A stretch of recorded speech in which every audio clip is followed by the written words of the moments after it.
Hi, everybody. This is Ellman, the Blue Collar Investor, and welcome to this BCI podcast number 17, titled Combining Covered Call Writing and the Stock Repair Strategy. We're going to use a real-life example with Adobe Inc., which trades on the NASDAQ exchange under the ticker symbol ADBE. Now, when we enter a covered call trade, buy a stock, then sell an option, what do we do when the price of the stock declines?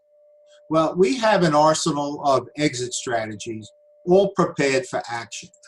Now, over the years in my books and DVDs and blog articles and such, we've discussed some of these exit strategy opportunities, but we start off with the 20%, 10% guidelines. That dictates when to buy back the short call. So, for example, if we sold an option for $2, and we use the 20% guideline in the first half of a contract, we would buy it back at 40 cents or less. Now, these are guidelines. So if it's 42 cents or 43 cents or 38 cents, it's okay. So it gives us a guideline or a framework as to when to buy back that short call. And then, of course, we change it to 10%, which would be 20 cents in the $2 example in the latter part of the contract. So that's the beginning of our position management as related to a covered call trade when the stock begins to decline.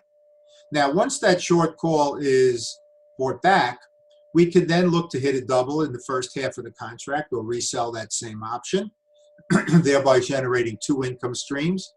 Or we can roll down, which I usually reserve for the latter part of the contract, to a lower strike price, generating additional time value. Can also close our entire position. I refer to that as converting dead money to cash profits, and then using the sale of the stock to enter a new trade to help mitigate the losses.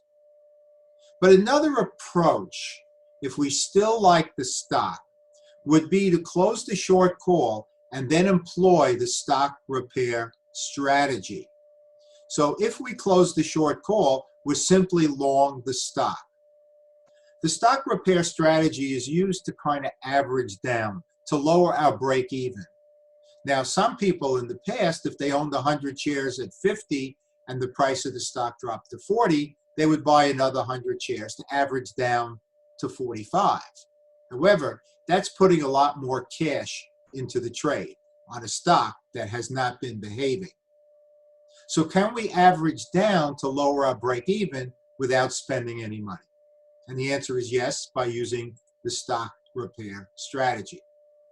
All right, let's have a look at the initial trade with Adobe. And on July 23rd, 100 shares were purchased at $259.77. Immediately after purchasing the shares, the August 17th, 260, slightly out of the money call, was sold for $5.95 per share, $595 for the contract. What happens? A week later, the price of the stock plummets to $242.32. Now, at that point in time, our 20% guideline was triggered, and the option was closed at 82 cents. So it would be 20% or less of the original sale of $5.95. Now we're just simply long the stock. About a week later, Adobe moved up in price to $253.83. Still an unrealized loss on the stock side of $5.94 per share. At this point in time, we could roll down, we could sell the stock, but we can also execute the stock repair strategy to lower our cost basis or break even without putting additional cash into the trade. All right, let's have a look at the initial calculations through 7:30 using the multiple tab of the Ellman calculator. Now, Adobe was trading at $259.77. The 260, slightly out of the money call, was sold for $5.95. That represented a return on our option, or ROE, of 2.3%. Not so bad. We also had a very, very small amount of upside potential of 0.1%. So our maximum we could generate on that trade is 2.4% for the month. It's actually a little less than a month. Now, once we bought back that option for 82 cents, That means that we deduct that from the 595, and our initial time value return went from 2.3 to 2.0% on the option side. Still not so bad. Now, we own the shares. We have an unrealized loss. What can we do to lower our break even without putting additional cash into the trade? So we already own 100 shares. Now what we do is we buy a near the money 255 call option, giving us the right to buy the shares at 255, slightly higher than current market value. And that costs $495 per contract. Now, we don't want to pay for it. So what we do is we sell 2 out-of-the-money call options to fund that $495 call option cost. Now, if we sold the 260 out-of-the-money call options at 286, that would more than fund the 495. So 495 is about 5, 286 twice is about 6. So we would actually end up with a net option credit, and we would double our position on Adobe without putting additional cash into the trade. Now, we feed that information into the BCI stock repair calculator, and that tells us that the break-even point is lowered from $259.77 to $257, $2.77 per share. Now, what happened? On August 31st,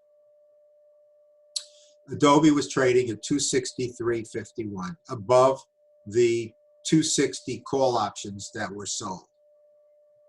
So that ended up resulting in an actual stock repair profit of 2.31%, as demonstrated in the BCI stock repair calculator. If we add that on to the 2% that we made on the option, that resulted in a 4.31% total profit on the trade. Now, when we use the BCI stock repair calculator, the information is fed into the white cells at the top of the spreadsheet. So the price of the stock at the time we executed the stock repair strategy, the stock was $253.83. The original price, if you recall, was $259.77. We purchased the near the money strike at $495, and we sold 260 contracts for $286. And that resulted in lowering the break even to $257. At the end of the month, with the stock price higher than the strike price of the call options, we ended up with a 2.31% stock repair profit. Adding that on to the 2% option profit, 4.31%. That story, ladies and gentlemen, had a happy ending. Now, if you were to envision in your mind what the price movement of Adobe would look like during that time frame, you would see a lot of volatility. The stock initially being in an upward trend, going way down, making a recovery, ultimately ending up on a high point above the out-of-the-money call strikes. Actually, at the time that contracts expired, the 260 call strike was in the money and shares were sold at 260. So just to give an overall outlook on these strategies, there are many position management techniques we could use with covered call writing. That is such an important skill to have before you even think about executing a covered call trade. Now, we can integrate the stock repair strategy into that arsenal of position management techniques, and that will lower our cost basis at little or no cost. In this particular example with Adobe, it actually was at a profit. Now, using the stock repair strategy does not protect on the downside. So it's important to know that you are lowering your break even, but if the price of the stock goes down and down and down, we're not protected to the downside. So we must be at least neutral to bullish on future price movement before we would consider using the stock repair strategy. Now, for those who are interested in mastering the overall strategy of covered call writing, in our website, www.thebluecollarinvestor.com, must type in THE first, thebluecollarinvestor.com. We have books, we have online streaming DVD programs, we have calculators, and a lot of educational tools that will help you master the strategy of covered call writing, including our book, The Complete Encyclopedia for Covered Call Writing.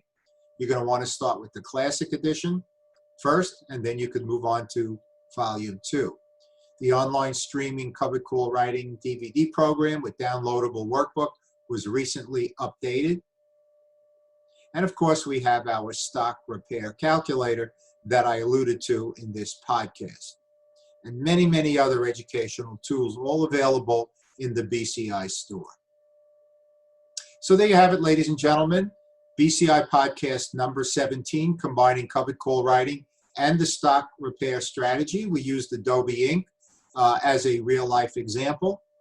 I hope you enjoyed this presentation, and most importantly, I hope you make some money from it. As always, this is Alan Ellman, the Blue Collar Investor. Take care, everybody.